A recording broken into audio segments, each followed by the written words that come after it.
আসসালামু আলাইকুম। স্থাপত্য অঙ্কনের পক্ষ থেকে আপনাদের স্বাগতম জানাচ্ছি। আজকে AutoCAD এর একটি টিউটোরিয়াল নিয়ে আপনাদের সাথে হাজির হয়েছি।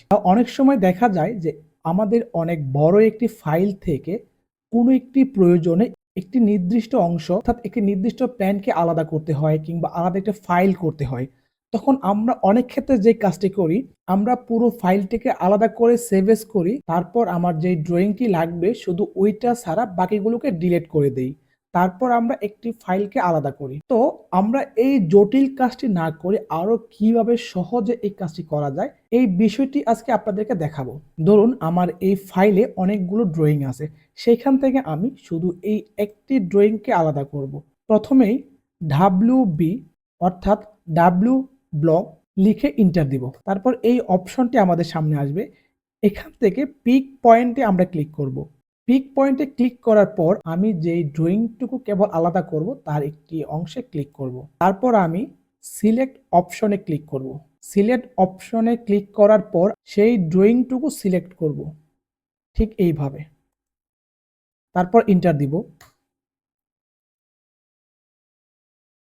এন্টার দেওয়ার পর আমি এই ফাইলটি কোথায় সেভ করব আমি সেই লোকেশন সিলেক্ট করব।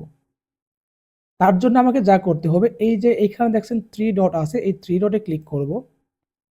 তারপর ধরেন আমি ওইটা ডেস্কটপে সেভ করলাম। আমি ডেস্কটপ সিলেক্ট করব। তারপর আমি আমার ফাইলের একটি নাম দিব, দেন সেভ। সেভে ক্লিক করার পর আমরা এখান থেকে ওকে ক্লিক করব। একটু সময় নেবে।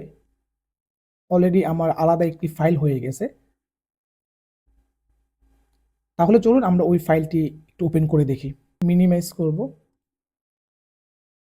এই যে দেখেন ডেস্কটপে সুমন নামে একটি ফাইল ওপেন হয়ে গেছে। আমি এই ফাইলে ক্লিক করে দেখতে পারি যে এইভাবে আলাদা করে একটি ড্রয়িংকে সেভ করেছিলাম সেই অনুপাতেই ফাইলটি হয়েছে কিনা। হ্যাঁ, এই যে দেখুন যে আমার এখন এখানে শুধু একটি ড্রয়িংই আছে আর কোনো ড্রয়িং আশেপাশে নেই। তাহলে আমরা খুব সহজে একটি বড় ফাইল থেকে আমাদের প্রয়োজন অনুযায়ী ছোট্ট ড্রয়িংটাকে আলাদা করতে পারি। ধন্যবাদ সবাইকে।